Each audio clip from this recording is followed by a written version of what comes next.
Welcome to Talking Peace with the Western New York Peace Center, being recorded here in Think Twice Radio, the home of the future, also the home of our friend and producer, Richard Wicca. So we thank Richard and Tom, who are producing this show, and we also thank our friends at WBNY, Buffalo's original alternative radio station, 91.3 FM, coming out of Buff State. So thank you, WBNY and Buff State. And when I think of thankfulness, I do think of our indigenous friends.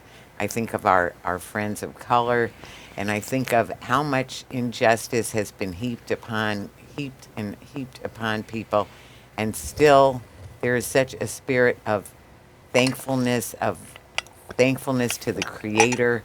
So we're here on stolen Haudenosaunee land, stolen Seneca or Onondaga land, and still the Seneca start off all of their events with something they call words that are said before all else, that really thank the people who put it all together, who made it possible. Thank Mother Earth for giving us everything that we need for a good creation and life on this planet, and thankful for the healing waters. Water is life. The waters that are so important and so beautiful and so vital to our very existence, to all the plants and animals and all the different elements in the sky world, and to the Creator and the love that animates it all. And then they say Nyahweh, and the people say Nyo. No. So thank you for that. And I will say our friends of color, who also have had every kind of injustice and things heaped upon them, that, and we know, that's a large part of this topic we're going to be talking about today. And still people say Ashe and are grateful for every day when we wake up to another day. And I hear that gratitude, and I know I'm grateful. I'm grateful to have the people here that we have to illuminate this subject. Subject being criminal injustice, or in other words, the criminal justice system, or as I like to call it, the criminal injustice system. But anyway, there's a lot of work to be had on that very diabolical and harmful system. Just so wrong-headed and wrongly implemented, everything about it. So I just want to say we're so grateful. First, here we have Jerome Wright, Jerome R. Wright. Jerome is the co-chair of Jails Justice Network, also of the HALTsolitary campaign of CAKE, which is community Campaign for alternative. Campaign. That was I was struggling with that part. Campaign for alternative to isolated confinement. I knew that part. Was that I was getting that? Yeah. So anyway, Jerome, welcome. Thank you, Vicky. Always a pleasure to be with you and to be in community with my brothers and sisters in the struggle for the real liberation of the people. Because right now we in bad shape. Yeah. That's what we need. Well, we do. Yeah. And Sister Donna Robinson, so grateful to be here with you. So good to see you always. Thank you for rushing over here.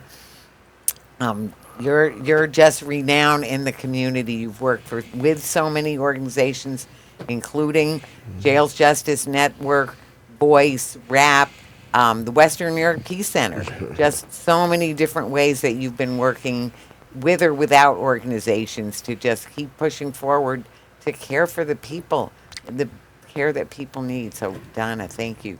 Thank you so much for the invitation, Vicki. I can hardly ever say no to you. And just to be in the same room, breathing the same air with Jerome and my iconic buddy over here, Chuck Culhane. We've spent a lot of time on the roads doing this, and we try to make the most out of a bad situation. I say laugh to keep from crying. But this is something that is serious, more so now than ever. So thanks for the opportunity to have us here to talk about it. Well, we're so grateful. We're so grateful to have you come. And last but not least, Chuck Culhane.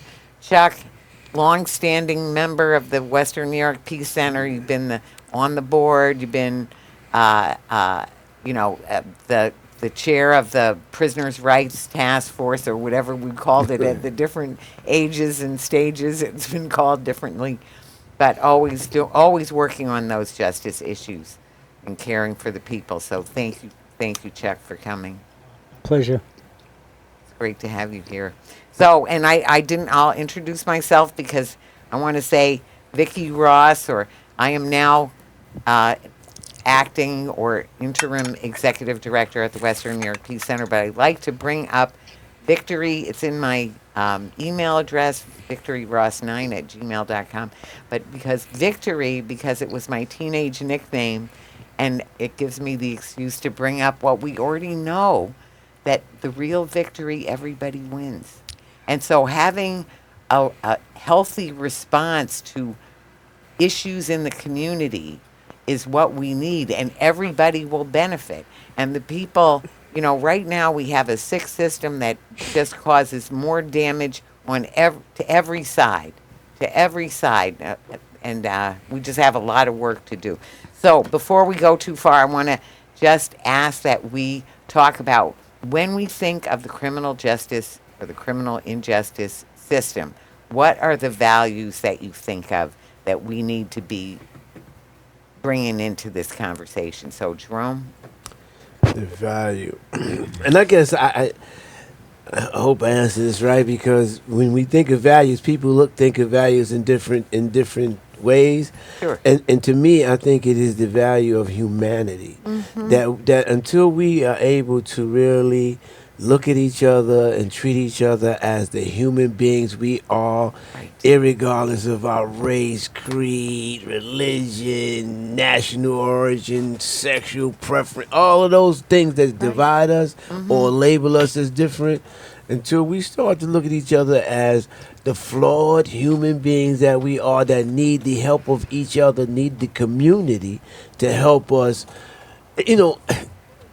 A criminal justice system is supposed to address the needs of the people that are in the system. Yes. That never happened to any real degree, and right now we at a state of emergency where it's not happening at all. But if we thought of each other as human beings, we wouldn't treat each other the way the system treats human beings that are in the system. And so we need a real value of humanity. We need to get back to looking at each other. I mean, I think it was Malcolm X who said that the fight is never for civil rights, it's for human rights. Right. Because you can't be civil unless you can't even look for civil rights until you view me as a human, Right. with equal rights to you first and foremost. Right. No, Yeah. you're so right. That's so beautifully put. Thank you, Right. Jerome. You're welcome. Yeah, no, humanity. And Donna? Well, when I think about values, I go back to when I was a child. And my grandmother raised me. They called it the Golden Rule, but basically it boils down to the 10 Commandments. Right. And it seems like 9, if not all 10, have been broken by the Department of Corruption here in the state of New York. There's no justice Right. in the criminal injustice system. I like to call it what it is. The first commandment, thou shalt not kill. We already know that they've been killing us since the inception of the carceral system. And in recent years, it's catapulted to astronomical numbers, so much so that they don't even have an exact count. And I think it's egregious what we go through, especially when our loved ones are incarcerated. I know me personally, I can't sleep, I can't function unless I know how my loved ones are doing inside. And it really cuts like a knife, because Yes. you know of the things that can happen Right. if the powers that be have their way. Well, and the things that have happened. Oh, yeah. Right, And are right, still right. happening Right, since. and are happening. Right now. Yes. They've been caught. It's like, oh, right. well, yeah, that was only one time we got caught. But it's happened so many more times since then, and it's not going to stop happening until we, the people who have the voice to speak for the voiceless, say no more. Right. You know, we're not going to take this anymore. Right. Right. Thank you. Thank you so much, Donna. And Chuck, what do you think of for values about this topic of the criminal justice system? At the individual and collective levels, I would think that persistence, perseverance Mm-hmm. is essential to even just having a chance to make changes for the better. As we sit here, a man on Mississippi's death row named Chuck Mm-hmm. is either dead or will be dead Yeah. in minutes. Uh-huh. His name is Charles Ray Crawford. Mm-hmm. I think he's about 72 years old. That, you know. And, Mm-hmm. I was on a Zoom call before he picked me up. And, we're doing some good work out there and hanging in there, keeping Right. the fight alive. Mm-hmm. My own ability to impact changes is more in the past than, I'm sorry to say, than in the future. I would like to run the marathon again, you know, but it's not going to happen this year Right. Right. or this life. But I adhere to the philosophy of Jerome. I said it often, other people in the struggle, Mm-hmm. that the system is not broken. Yeah. It's working the Right. way it was designed Right. to work. Right. Against us. Yeah, it's a broken system. I would tell when I had the great opportunity to teach up at UB campus, Mm-hmm. American Studies Department, Mm-hmm. I would emphasize with the students that this is a great country. You know, it's like just opportunities without end, blah, blah, blah. I said, but keep in mind, the country was founded on genocide, Right. and it was built on slavery. Right. And the residual impact of these horrific traumas, Right. historical, racial traumas, are still alive and still Absolutely. acting out their initial designs. So I come with very little to the table anymore. My brain is like kind of That's not what I'm hearing. Not at all. No, you're so right. Yeah. You're so right about the perseverance and persistence that is needed too. And I mean, I'm going to say all three of you have been the picture of that, and on this issue and on the collective issues, because they are related, and we always that ends up coming up. But just to say, I mean, I can say that for me, you know, my fallback values, they really always work. So all of the ones that you said, they're so right on. And truth and love. So the truth of what's going on in that system, the truth of the damage that is done. And I want to say the damage that is done to everyone. Yes. We know that corrections officers are not, I mean, Immune. statistically, we know they're not happy people. That's the proof is in the numbers of the kinds of issues, the alcoholism, the domestic violence, yeah. that all of Drug that use, yeah. happens. So it's not work. And when we say working, not working, you know, I mean, it depends on what you're looking for. But if you're looking for justice, if you're looking for a culture of peace, if you're looking for the beloved community, then it's not working, you know. And then love, back to, you know, we're all connected. So humanity means we are all connected in the very most extreme way, more than we understand, more than we do understand on this side of creation. So when we get to another place, I think we'll understand it very differently. But even now, we know that when people are hurting, it hurts other people. First of all, hurt people, and then there's so many ways that we all pay a price. when and certainly violence begets violence, so it just creates more violence in our communities, and it just keeps things going down, down, down. So anyway, so let us talk a little bit about the state of the criminal justice system right now. Especially I really appreciate that people have brought up about the history of how that system even started. And I know if we start with the policing, we started right off the bat with the Slave patrols. with the slavery, with the way the land was stolen from indigenous people, and then slaves were people were enslaved and brought over here, and on the backs of those enslaved peoples, there was more money in the labor of enslaved people than there was in any other facet of our races. That's what made this country, and that's what the criminal justice system now is.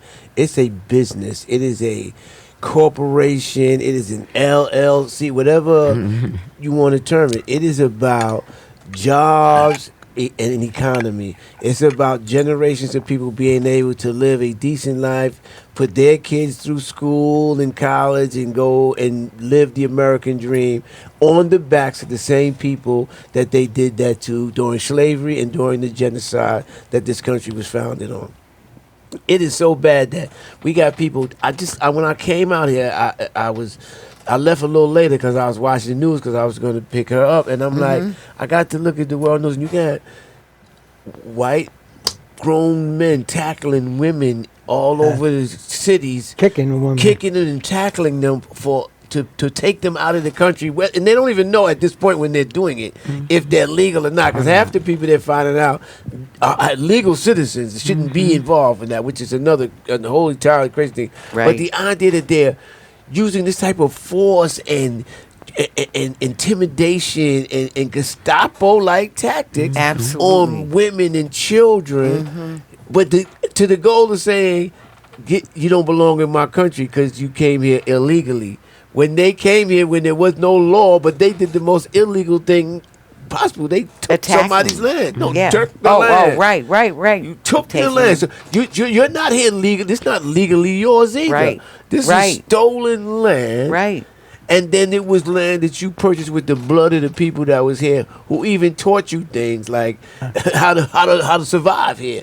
So I guess what I want to say about this system is a replication of everything this country has been about.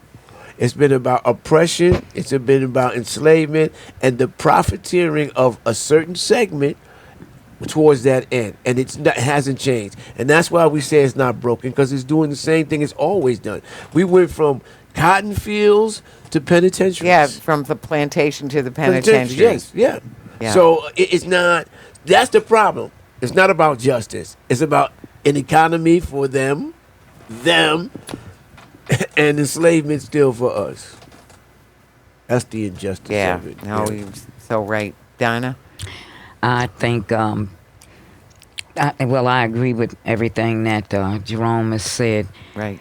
The trajectory of the way that things are going now under this new administration, it's like, Oh, my God. if you know the word, you kind of know where it's going. All of these things have been foretold, so they've got to come to fruition. And he's speeding up the process. It's like he's got his finger on the trigger and he's pulling it slowly but surely. And in a minute, we're going to get that big bang. And I don't think there's going to be too much that we would be able to do about it, because in his mindset, right now, he's going after the Attorney General. I mean, that takes, cojones to do something like that. Right. If you can attack one segment of the government, you don't care anything about the people who are incarcerated, let alone the people who are out here in the communities. Right. We're struggling from day to day. Before coming here tonight, I went to the Beverly Gray Center to hear the Lieutenant Governor, Antonio Delgado. He was talking that good stuff You know, politicians, they have a way to talk out the Right. side of their neck, so that while you're looking at the mouth, the words are coming out their neck. And so it sounds really good to you in practice, but in theory, you're sitting up there like, you know, if it was this easy, this would have been fixed a long time ago. Right. You know, Right. you make it sound like when you get in office, all of our troubles are going to go away. No, we're swapping the devil for the witch. My grandmother Right. used to use that expression, and I didn't Right. understand what she Right. meant. Right. But you're swapping one evil being for another evil being. I don't see. We need peopleticians, people who are invested in the Peopleticians. community, not in that slick talk to get benefactors to finance their pocketbooks and what have you. They're looking out for the big businesses while us who are living from check to check Right. are struggling because Right. maybe there was one woman in the audience tonight. She almost had me in tears. She's like, I'm a teacher's aide. I'm not ashamed to admit it. I put my daughter through Howard University and HBCU. She says, but when I applied for food stamps, they told me I was $1 over the limit. What? $1. And I know this is true. That $1 over the limit, so I didn't qualify. But yet, I'm living in subsidized housing for 19 years that they said that after 15 years I could buy this house, but not so much because now they're trying to put me out. So they're going to make me homeless. I'm not qualified for any government assistance because I've got a job as a teacher's assistant. You know, and this is the resonance that I hear all the time. And I think there was an article that said that there's trillions and trillions of dollars. They're being held by one class of people. Oh, yeah. And the rest of us have nothing. So if you have everything and we have nothing, what do you think's going to happen? Right. We're going to come and take what you got. We're not worrying about going to prison. Yeah, we know it's hell. But if I'm hungry, my family is hungry, and I can't get food stamps legally, I'm coming for you. So it's a perpetual a wheel. It's like a hamster's wheel. We Right. just keep going in circles, and we're looking for a savior, but I don't think they're walking around on earth on two legs. Well, we know poverty is a huge generator for crime. People need to It is eat. it. That's the bottom line. People need to eat. People need to have a place to. So there's all of this. It's a setup, and it's just a craziness and just really abomination. I know you want to I'm ask gonna- something, but she said something about what we're starting to see now, that if our families can't be safe in there, inside those facilities, Right. then you know what's going to happen. Their families are not going to be safe out here either.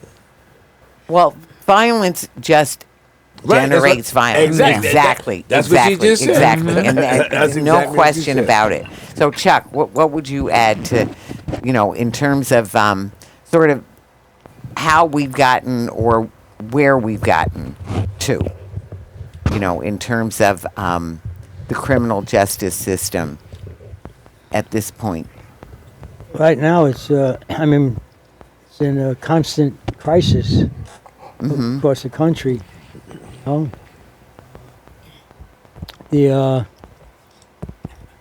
Just a few years ago, it would be unheard of, or mostly unheard of by mainstream folks, that they could lose their citizenship because they didn't check off a box on their food stamp application or something. It's definitely a scary time for people and for this country. I mean, he's just like on the way over. I saw before on my computer, Trump ordered a hit on another Venezuelan boat. Right. He refers to Maduro, the president, as a narco chief. I mean, it's just indiscriminate land grabs, intimidation, Right.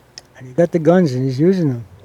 So, then if they, So yeah. it seems to me like, even more than usual. So we're talking about the criminal justice system, but we really end up talking about the whole ball of wax here, right?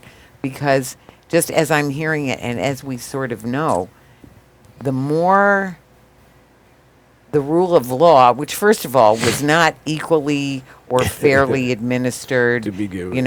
and now it's deteriorating even more to the point where we have, masked people, masked, unidentified people, kidnapping people on the basis of language, appearance, color, yeah. skin color, absolutely skin color. We know that's Even been like employment a top, area, employment. any they of hit it, any places any of that- it, yeah. any of it. So that there's such a level of lawlessness in the so-called state apparatus. The way the state, the larger state, meaning the country, is being run, and certainly in New York State as well. So let's get so that all of that is true, and I think we have so much cause for concern. But let's sort of telescope it back down a little minute to talk about the HALTsolitary and our situation in New York State in terms of the criminal justice system. And I want to say we've seen, and I think we need to talk about, the killings that have gone on, the clear indications that it's been very routine, Sure. and how solitary fits into that, and how the strike. So, we did a talking piece show on the what did we call it? The Subterfuge. the subterfuge. That's the word I was trying to right, remember. right. The subterfuge. And the of subterfuge worked. criminal justice. It worked. I have to give of credit the where strike. it's due. I have to give credit where it's due. They turned that entire incident of the lynching and racist murder of 2 black men into a HALTsolitary problem. Right. And they garnered the media to jump on that, and instead of jumping on why are we beating black people to death, Yeah. To or death. whether it was on video or not, because you had one on video, and then right across the street, not even 2 months later, you have somebody beating them again. And let me tell you about that. That wasn't on video, but they got audio of the officers plotting to set up the fact that a weapon they caught early in the day in the jail, they were going to plant on this guy to say that's why they did that. They're in the sergeant and the officers are there plotting how to subterfuge again, write this up so that the Right. guy is at fault. We were justified in killing them. So we don't have that video. That would go down as a justifiable murder. Like all of them, one gleaming hope that I do have. I spent 30 years in prison. I spent 13 years on parole, and I've been 4 years now without any supervision, right? In all that time, I have never seen officers charged, arrested, convicted, sentenced, and punished to the murder of any human being, any incarcerated person, until Robert Brooks. Now, it's a shame that that's the case, but that does tell me that there is some hope that now things can be changed, because it would have never happened before. I watched Butch Harvey and a bunch of men get killed over the years, and not a single person get arrested, convicted, tried, or sentenced. Nothing. Nothing. Maybe administrative, 30 days, no pay, you can't go there, or transfer to another facility, but never anybody did any time. Matter of fact, nobody's been convicted. I was involved in an assault where the officers was arrested, tried, but they were convicted of nothing. And basically, Right. like felony or like a parking ticket. This is the first time, so it is changing. What the problem is with HALT that everybody's missing is just like with ICE. They start with people. They started with Right. the gang members. Remember, they said nobody want gang members, macheteros and M57s and whatever. Everybody, everybody was against that. And when they did that to them, everybody was like, well, you know, they're gang. And then we found out in there that all of them were gangbangers and all of them was, but it allowed them, they picked the lowest of the group, the most Right. vulnerable. Right. And then they did that. Now it's the next group. And it'll be you next. Whoever's listening, you'll be you next it'll if be you don't us. stop right. It'll be us. And that's how it is. This is a prison and the criminal justice is a microcosm of what's going on in the federal government. That the president is running the government like Daniel Marticello is running the Department of Corrections, Community Service, Community Supervision. They do what they want. They don't answer to no laws. They break the laws. They want to enforce them on you. And this is what we have now. That's why HALT has not been implemented. 2021 passed. Right. Supermajority. Right. Supermajority in both houses. Mm-hmm. And it's almost 5 years later, and it has not been fully implemented. And it's the law. Not only that, we've had 3 court orders.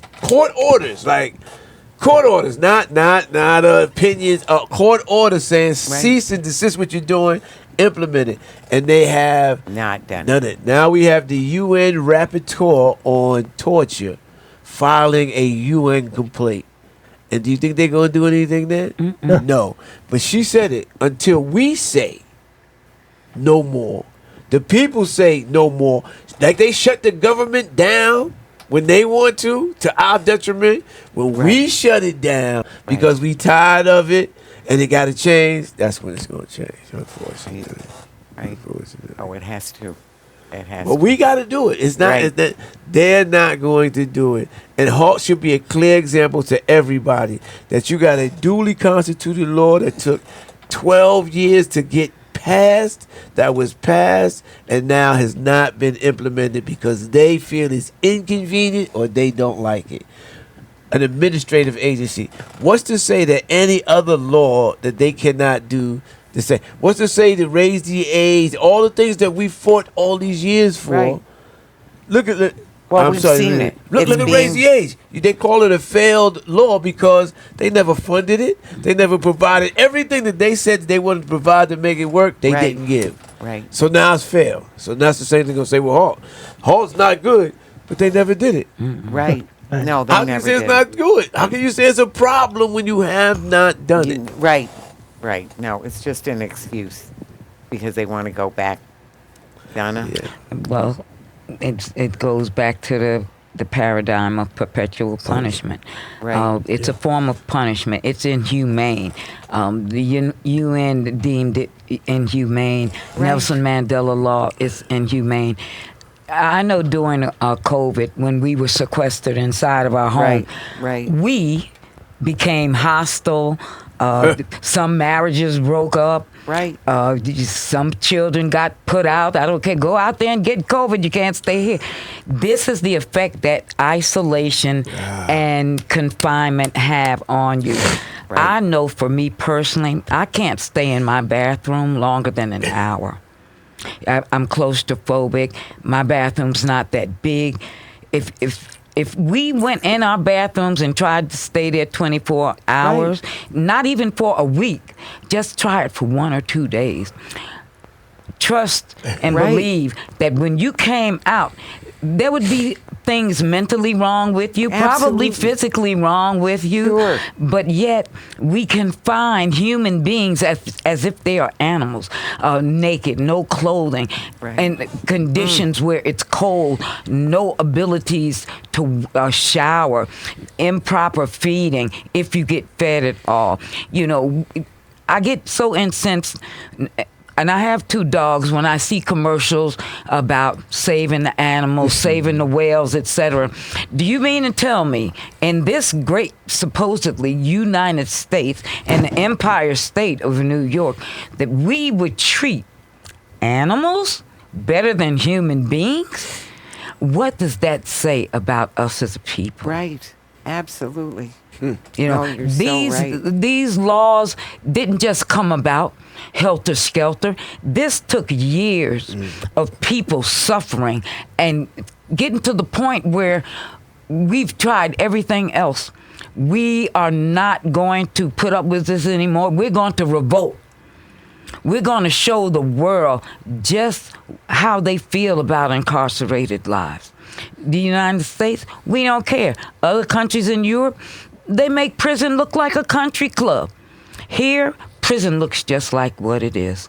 An abyss, a hellhole. Even the smell when you go inside, you don't forget that. I still recollect smells of 65 years ago when I used to go into the state penitentiary in Rahway, New Jersey with my grandmother. I can still smell that. That's trauma. And That's I was trauma. only a visitor. Just imagine being confined for 25, 30, 40, 50 years. Right. It does something to you mentally, physically. Of course. That prison cannot address it. They're not equipped. They have veterinarians for doctors, nurses, aides who could no longer be home health aides as nurses. So what type of medical treatment do you think No, they're going right. to give them? No. It's a system that's going to fail us. Yes, it's working the way that they designed it, and they designed it to fail us as humans. That's why we have so much to do to change it, because it's so unjust in every kind of way. Chuck, Yeah. you want to say anything about the state of the prison system at this point, or jails, if you wanted to? The other thing we haven't talked really about is we could talk about the no new jail. I know I just saw that that Poland Cars put out a budget with a lot of money for planning for a Again? new for planning How much the new money? jail. Again. That I'm not sure of. I just saw it. I'm not recollecting the number right now. I'm not sure of that either. But yeah, well, it's like a thing of distraction, you know. So, oh yeah, no, there's protests about the new jail and lots of money going there, money that we have left over from this $1.5 billion stadium that we really need, so nobody in Buffalo can go see a fucking game, you know. And but it's not funny. I mean, it's just resources that could Right. lift the whole community, you know. Right. And they're just going to perpetuate the same problems, you know. I remember we mentioned Attica earlier. Right. Right. And, I mean, at the time of Attica, I think there was maybe 12,000 people Wow. in state prisons, you know. And then from there, over time, and everybody saw it, it's the watershed mark. The public is finally getting to see what the prisons are doing to people, and, you know. And what did they do? They brought in some great window dressing, Yep. you know, took down the screens in visiting rooms, brought in some educational stuff, which the guards heartily resented. We have to pay for our education. Get out of here. Yeah, you get a bunch of money to pay for that education. You Right. know? And was one lawyer used to come and visit, Liz Fisher, one of the Attica Remember- brothers. yeah. Remember Liz? Yeah, I remember And that. she went out to New Mexico, and she said, the system is insidious. Insidious. It's like with the Hydra. Chop off that snake's head, and boom, there's another one or two. Right. You know? Right. It's prepared for struggle and to buy off people. To, to keep their interests ahead of people's interests. But, yeah, 1968, September 13th, I got shot in the back of the head while being transported from Auburn to Westchester for a hearing. Yeah. And subsequently charged with another man with felony murder attempted escape, and which was actually a misdemeanor. We were tried under the felony murder law. And 2 trials later, I'm on death row, and here comes September 13th rolling around. That was the day that state went in, Wednesday. Rockefeller ordered the State troopers in the killing. Right. and National Guard, Right. blah, blah, blah. Mm-hmm. And but there were signs of the system cracking too, you know, like with the you had the medical officers saying people didn't die from having their necks cut, and they were shot by bullets from your guns. Right. You know, you killed your own people, and you rush to retake your pride. Right? Yeah. Rebellion. That's not on our agenda, you know. But and then you have phenomenons like people who survive that kind of environment for many years, and you know, we may not have the tools we need, but we're not going to give it up either. What we do have, Jalil Muntakim, you know, great example. Mm-hmm. Yes, I said, Jalil, man, Right. what kind of keeps you going? I said, just anger. Just just anger, you know. And, Well, there's so much injustice that is going on in the jails. So there's political prisoners. There's people in there, you know, they might have done this much and they get charged with this much, or, you know, just the whole, And you know, there's a lot of people in there that didn't do anything. right. And There's and a lots lot of of people who people have who not didn't done do anything. We anything. look at all the That's not. Yeah, and- no, I know and you know, people but I want people exonerated. to know. Yeah. People exonerated All the time. all the time. So we just have so much to work on and to change. I want to, you know, mention, you know, we're so glad and grateful to work with the Jails Justice Network, to work with Cake and HALTsolitary, with Voice Buffalo, with community alternatives to incarceration, Community- right? Center That's for the other one. Community Alternatives. Center for Community Community Alternatives. Alternatives, Right, right. So, I mean, there's, and I'm, Open Buffalo, Yeah. you know, is another one. You know, so there are so many groups that are trying to illuminate, and Franchelle Parker is actually going to be at our annual dinner when we have the annual dinner on November 10th, and I want to encourage people to come. We have a panel of 4 really fantastic speakers. So instead of having a keynote, we have all these great speakers, one being Craig McIver, friend of the show. He's been on this show a number of times, Yeah. and he's internationally renowned. He was the top human rights attorney in the UN, and he quit over the failings to Palestine. Yeah. So he's on the panel. Franchelle Parker, who is the founding director at Open Buffalo, and just a wonderful shiro, you know, Shira, I guess I should say, and Shyam Sriram, he's a professor over at Canisius, and he is you know, about immigration justice and refugee resettlement. So, and political science. So he's a wonderful speaker and just a wonderful man. Very, very, very good man. And last but not least, Shannon Seneca will talk about the indigenous rights, talk about the craziness of the doctrine of discovery, or certainly about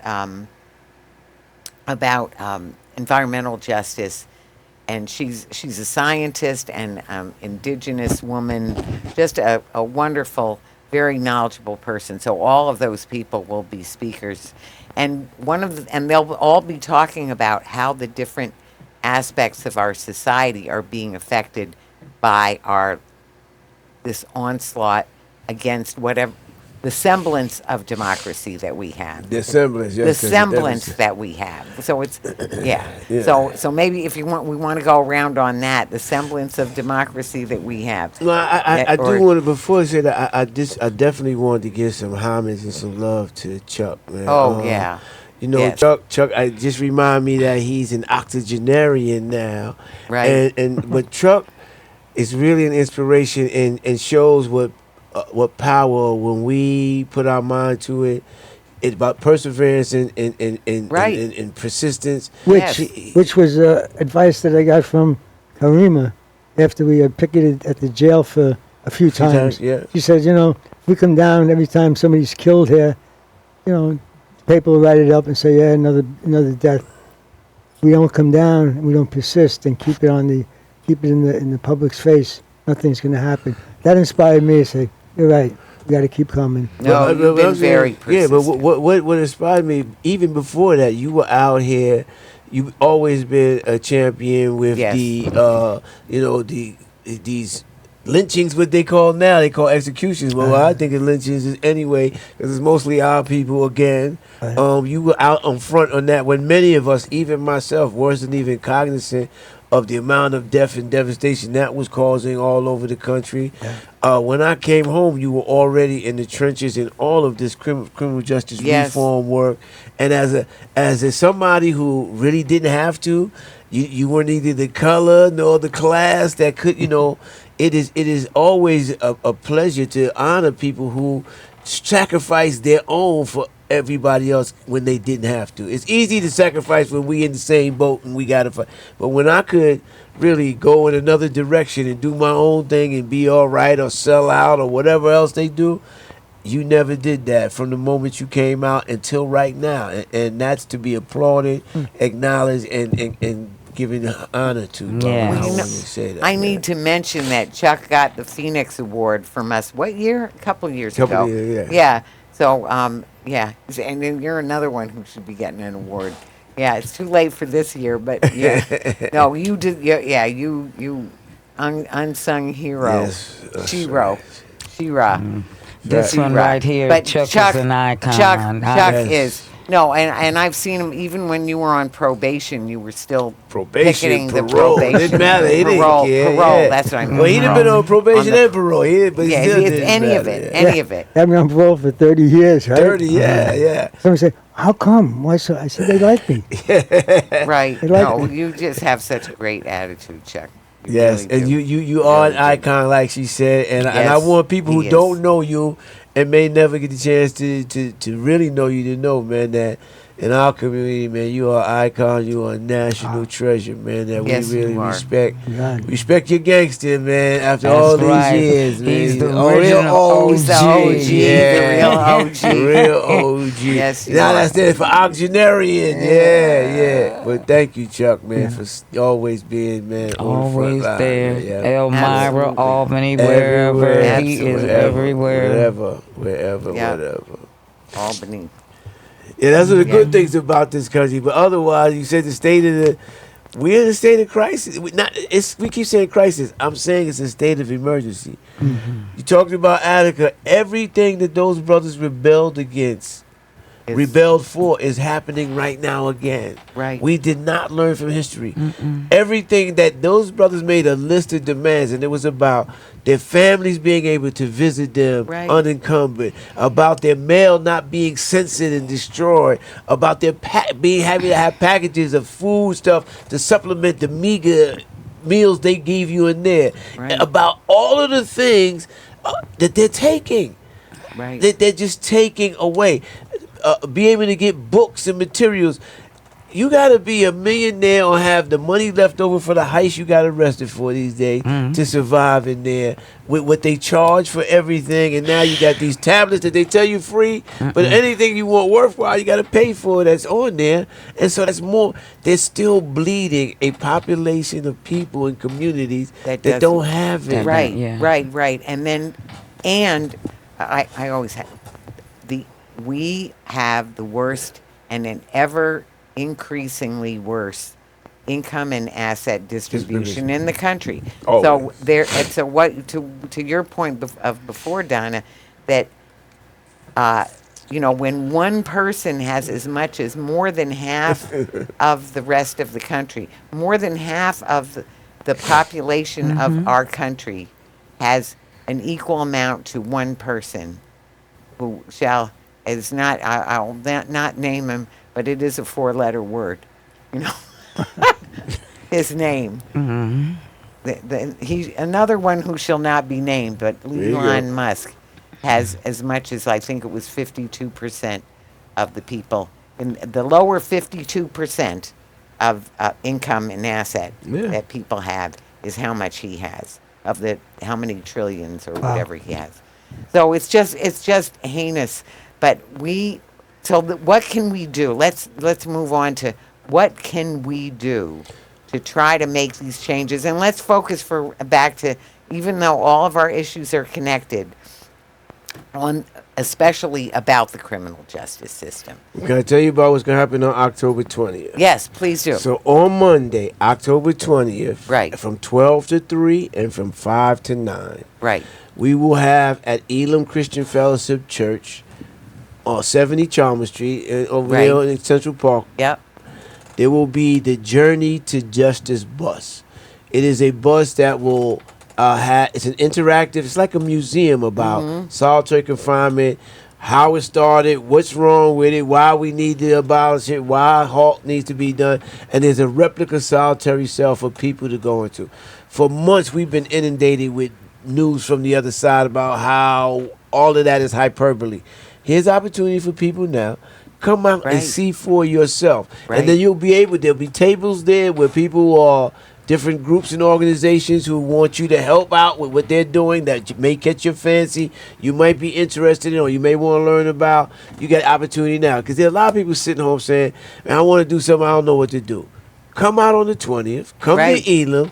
Talk to the tablers there. Find something that you really can do to help move these struggles we have forward. Because even though we ain't in the same boat, we all in the same storm. Oh, we are. No, we are in the same. It not to the same degree, but one of the things, it's the old Martin Niemöller quote. First they came for the socialists, and I didn't say anything because I wasn't a socialist. Then they came for the trade unionists. I didn't say anything. And when they finally came for me, there was nobody left to say anything. We know Yeah. that this erosion of our civil liberties, of our human rights, that's going pervasive. But anyway, so you said Monday, October 20th. 20th. Between 12 and 3, Three, and yeah. then 5 for the early part of the day if you free, retired, school, classes, whatever. Or it's part of your work. Right, all part of your, but then from 5 to 9 at night, you can come down. You can go, no matter the weather, because we're at Elam, so you can go Right. inside. If there's inclement weather, the buses will be right at parked Will in be front. right so there. yeah, you won't get wet, you won't get No, no. cold. There will be light refreshments for you if you come in from work, you come in from school, or you just want to grab a snack. Right. But you can come in, you can go in there, you can put on the VR goggles, you can do some of the interactive displays they have in there. You can see stuff from other states where it is something that will teach you about why isolation that we talked about is so detrimental to humanity, absolutely. and why solitary confinement is deemed torture, and why HALTsolitary was passed and has to be implemented. Come Right. on down. You got historians there, people who've been in solitary like myself, who survived it, who can tell you about their experiences, can tell you about the system. If Chuck can come by, I would like Chuck to come by as well. So it'll be a time where you can learn a whole lot for yourself. I should be able to. I'll try my best. Although I might also be doing a radio show at that time as well. But maybe for the second half of the first half. The second half of the first half, something like that. But anyway, and I'm going to say, some of us were lucky enough to actually experience the solitary cell that you all had put together, you with Patrick Craig and all them. Yes. And I know that was so highly impactful. Yeah. Just an unforgettably terrible. Yeah. Just to even be in there, just to hear the sounds. Just, even though, it was, in a space so that, people are knowing, we know we can come back out. We know we're not stuck in there. And even then, just the terror and terrible nature of that space, of what to speak of being alone, what the isolation and the just heinous. Just heinous. Torture. I think Torture. Donna said it. Torture. Put yourself in. People can't sit in their bathroom long enough to do the business they go in there for. just think about having to sit in that space and get your meals For there. years. They have to have people But years look, on like end. she said, I dare anybody who's listening who who wants to come out to the thing still come out. But I dare you to sit in your bathroom for 24 hours. Take a day off, sick day, vacation day, whatever it is. You think it's going to be a vacation because people think solitary confinement is like Nirvana. Oh, no. When you come to this event, you're going to hear the soundtrack Right. of Well, an that's what, actual unit of where solitary confinement is going on, and you'll find out the last thing you do get is solitude. It's the last thing you right. Yeah, it's kind of like an oxymoron. What you were saying about what needs to be done, it's basically about education. And this tour bus has come across the United States. It stopped Right. at different cities. So we need to be educated. I mean, myself, I'm finding out things every day that I didn't know. For example, we were in Albany last weekend, and we had a summit to get together and try to figure out how we're going to attack the system. I found out that there are deaf people in prison and blind people. So now I'm trying to figure out what in the world could you do as a sightless person or as a blind person to get incarcerated, which just took me back to, they just wanted to lock somebody up that day and you were the prime candidate. They are the least ones who are taken care of. If you're deaf, you can't talk to your loved ones over the phone unless you have a phone system set up, Right. which in the past couple years they just started to implement that. Blind, I know a woman who's sightless in Bedford Hills. My daughter says that they have to walk her around, feed her, dress her. She's been released, but she's a resident in the prison because she's been there so long. She's nobody to go home to.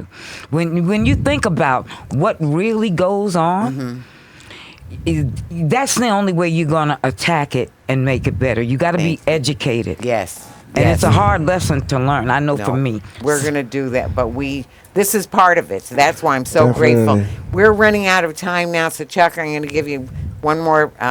If you have something you want to share, what's the last word you want to share? For now. Allah, No. they made me do it. No.